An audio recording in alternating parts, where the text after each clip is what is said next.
ടൗണുകളിലെ തെരുവുനായ ശല്യം കൊണ്ട് പൊറുതിമുട്ടി വ്യാപാരികളും നാട്ടുകാരും. വാഹനയാത്രികരടക്കം തെരുവുനായ ശല്യം മൂലം അപകടത്തിലാകുന്നത് സ്ഥിരം കാഴ്ചയാകുന്നു. കടത്തണ്ണകൾ തെരുവുനായ്ക്കൾ കൈയടക്കുന്നത് മൂലം കച്ചവടം നടക്കുന്നില്ലെന്നാണ് വ്യാപാരികളുടെ വാദം. അധികൃതർ അടിയന്തര നടപടി സ്വീകരിക്കണമെന്നാണ് ഉയരുന്ന ആവശ്യം. വിവിധ ടൗൺ പ്രദേശങ്ങളിൽ തെരുവുനായ ശല്യം രൂക്ഷമായതോടെ വ്യാപാരികളും നാട്ടുകാരും കടുത്ത ആശങ്കയിലാണ്. വാഹനയാത്രക്കാർക്കും കാൽനട യാത്രക്കാർക്കും ഒരുപോലെ ഭീഷണിയായി തെരുവുനായ്ക്കൾ മാറിയിരിക്കുകയാണെന്ന് പ്രദേശവാസികൾ ആരോപിക്കുന്നു. റോഡിലൂടെ സഞ്ചരിക്കുന്ന ഇരുചക്ര നാലുചക്ര വാഹനങ്ങൾക്ക് പിന്നാലെ തെരുവുനായ്ക്കൾ ഓടിയെത്തുന്നത് പതിവായതോടെ അപകട സാധ്യതയും വർദ്ധിച്ചിരിക്കുകയാണ്. പലരും അപകടത്തിൽപ്പെടുന്ന സംഭവങ്ങൾ സ്ഥിരമായി റിപ്പോർട്ട് ചെയ്യപ്പെടുന്നതായും നാട്ടുകാർ പറയുന്നു. ഇതേസമയം കടത്തിണ്ണകളും വ്യാപാര സ്ഥാപനങ്ങളുടെ മുൻവശങ്ങളിലും തെരുവുനായ്ക്കൾ താവളമാക്കുന്നതും വ്യാപാരികളെ ദുരിതത്തിലാഴ്ത്തുകയാണ്.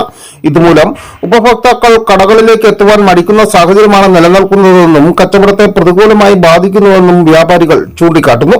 തെരുവുനായകളുടെ ശല്യം എന്ന് പറയുന്നത് നിലകൊണ്ടൊക്കെ രാവിലെ 5 മണി മുതൽ നടക്കുകാർ ഈ സ്ഥിരമായിട്ട് ഈ റോഡ് വല്ലാറ് വരെ ഈ മെയിൻ ടൗണിൽ കൂടെ തന്നെ ഉണ്ട്. കുറച്ച് പേര് സ്റ്റേഡിയത്തിലോട്ട് മാറി എന്ന് പറയാനും അത് പൈസ കൊടുത്ത് 100 രൂപയൊക്കെ മാസത്തിൽ അടച്ചാണ് നടക്കുന്നത്. അവർക്ക് സുരക്ഷിതമായിട്ട് ചിലപ്പോൾ നടക്കാൻ സാധിക്കുന്നുണ്ട്. എന്നാൽ ഈ ടൗണിൽ നടക്കുന്നവർക്ക് യാതൊരു കാരണവശാലും നടക്കാൻ സാഹചര്യമില്ല. പട്ടി ഭയങ്കരമായിട്ട് തെരുവുനായയുടെ ശല്യമാണുള്ളത്. അതുപോലെ തന്നെ ഇരുചക്ര വാഹനങ്ങളൊക്കെ വരുമ്പോൾ തട്ടിയാൽ ഈ അടുത്ത സമയത്ത് തന്നെ 2 ദിവസം മുന്നേ ഇതിലൊരു അപകടം ഉണ്ടായപ്പോൾ തെരുവുനായ വന്ന് ഓടി വണ്ടി തട്ടിയതാണ്.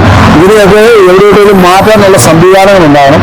അല്ലെങ്കിൽ വണ്ടീകരിച്ച് നിങ്ങളെ പിടിച്ചിരുന്ന ഒരു സംവിധാനം അധികാരികളുടെ ഭാഗത്തു നിന്നും ഉണ്ടാകണം. അതുപോലെ തന്നെ കച്ചവടക്കാർക്ക് ഇതുപോലെ വളരെ ബുദ്ധിമുട്ടാണ് ഉണ്ടാകുന്നത്. കടയുടെ ഫ്രണ്ടിലൊക്കെ ഒരു കടയിൽ ആളുണ്ടെങ്കിൽ പെട്ടെന്ന് കടയുടെ ഫ്രണ്ടിലോട്ട് വന്ന് നിൽക്കുന്നത്, അവിടെ വന്ന് കിടക്കുന്നതൊക്കെ മഴ ഒക്കെ ആയതുകൊണ്ട് ചെറിയ വരാന്തകളിലെല്ലാം കയറി കിടക്കുന്നവർക്കൊന്നും ആൾക്കാർ സാധനം മേടിക്കാൻ പോലും വരാത്ത ഒരു സാഹചര്യമുണ്ട്. തെരുവുനായ ശല്യത്തിന് ശാശ്വത പരിഹാരം കാണുവാൻ ബന്ധപ്പെട്ട അധികൃതർ അടിയന്തര നടപടി സ്വീകരിക്കണമെന്നാണ് വ്യാപാരികളുടെയും നാട്ടുകാരുടെയും ആവശ്യം. News bureau, Udumbanchola.